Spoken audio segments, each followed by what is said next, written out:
Hi, I'm Daddy G, And I'm Tommy G. and today we're going to be baking some Cracking crackers. just like Wallace and Gromit. Cracking crackers.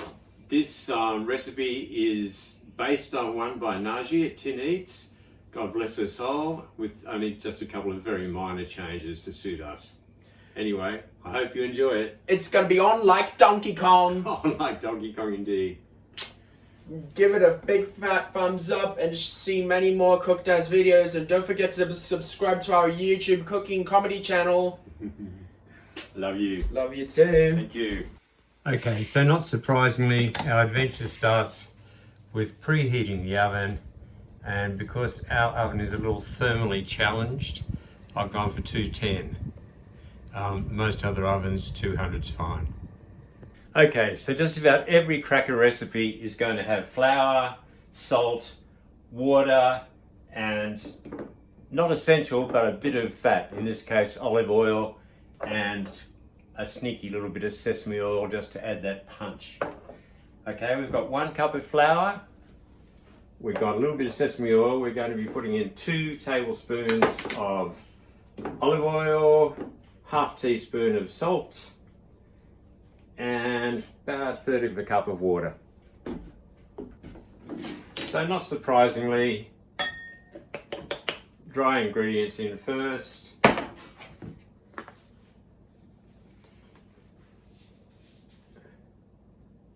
I don't know how you exactly measure with salt, but I'm calling that half teaspoon. And just give that a quick flick round. Make a well in the center. Into our little well in the middle goes our 1/3 of a cup of water. There's nothing very high-tech or glamorous going on here. 2 tablespoons olive oil.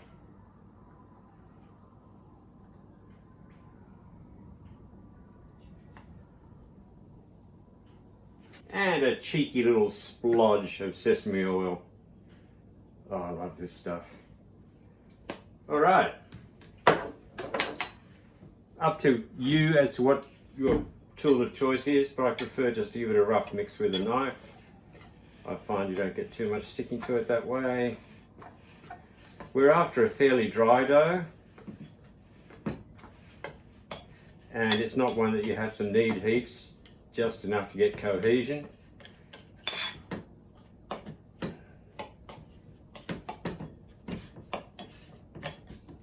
So that's coming together quite nicely. You can see it's dry, it's not completely all stuck together, and that's pretty much the texture you're looking for. We just need a little bit of a sprinkle of flour on our board.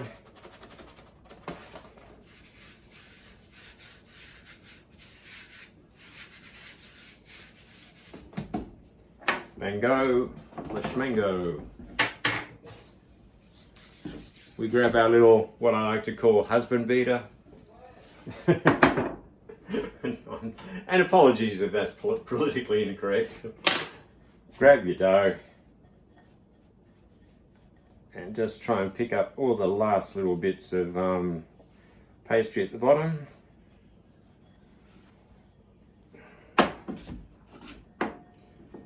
Oh, that feels so nice.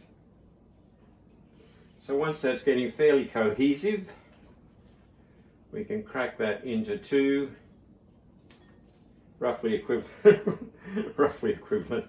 size pieces. Thank you very much, everyone. Pop it on the board and give it a good old rollicking roll.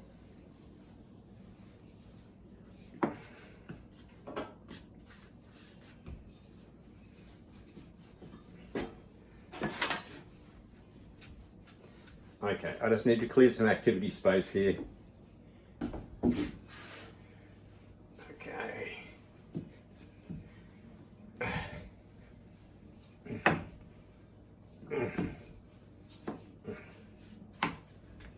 So we want this to end up actually pretty bloody thin. To the best of our abilities, we're going to be cutting it up into whatever shapes you desire.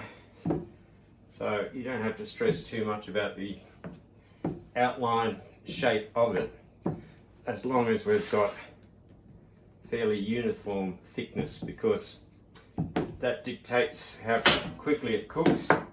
And obviously for a consistent batch of crackers, you would like to have them all cooked at the same time. Okay, well that's feeling like about 1 to 2 mils thick there, which I think is pretty groovy. Just give it a bit more here.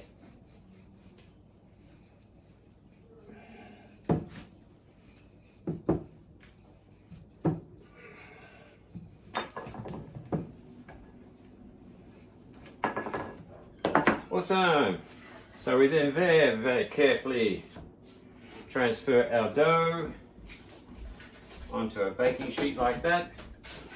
Then we're set to do the next one. So once we've got our 2 sheets of biscuit dough, all we're doing is picking a size that we think's fine, and you can't draw the knife through these terribly well. You have to just, well, don't cut and press it, yeah? They will separate a bit as they cook, so not a biggie. Apparently you can use pizza cutters for this, but I don't have one of those fancy gizmos, and so I just use my little knifey, which I find adequate for the job. And even though these do look a bit rough around the edges, I can assure you they're going to taste all right.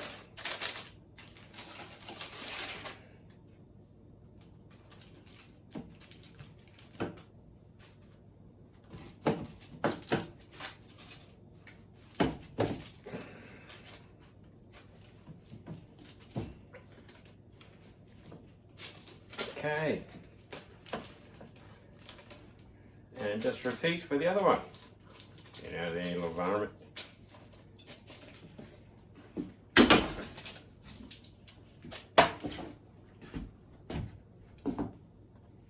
So once you've diced them, I just give them a very light spray of olive oil on the top to help them golden up.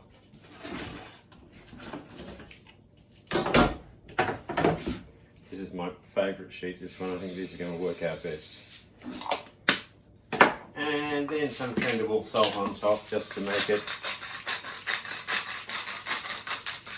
getting down with the artisan vibe, if you will, which to me just means rustic, which to me also just means stodgy homemade, but still, artisan sounds so much better. And then we just bung them in the oven.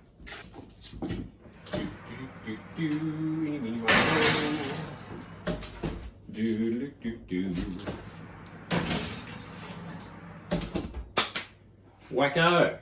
And we set a timer for 12 minutes. So when our timer's gone off, as it has, we just grab these little puppies out. Give them a spin round so they get a reasonably even cooking going on. And I reckon probably another 9 minutes. Say 10 minutes I'll do them. Okay?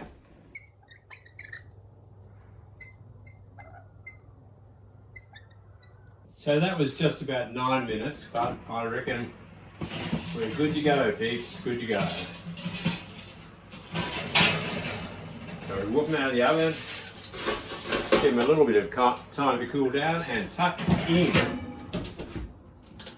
They will keep crisping as they sit there and blah blah blah, but they're pretty crispy, I've got to tell you. Yeah, it's also pretty hot. Okay. Not too shabby, but definitely rustic. Got rustic written all over it, folks. I mean artisan, sorry, artisan.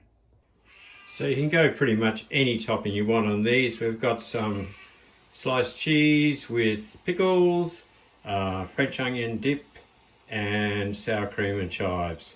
A couple of classics there. Tommy G's going in for the taste test. He's going cheese and pickle first. What do you reckon about that? I love it! You love it! how adventurous. Cracking crackers. They are cracking crackers. It's That's true. great. Thanks for watching, everyone. Don't forget to subscribe and leave a like and leave a comment below and see many more Cooked As videos that we make. Because we're Cooked As and it's our YouTube cooking comedy YouTube channel where you can find many more. Anyways, see you next time. Okay, I'm going in for the chives and sour cream.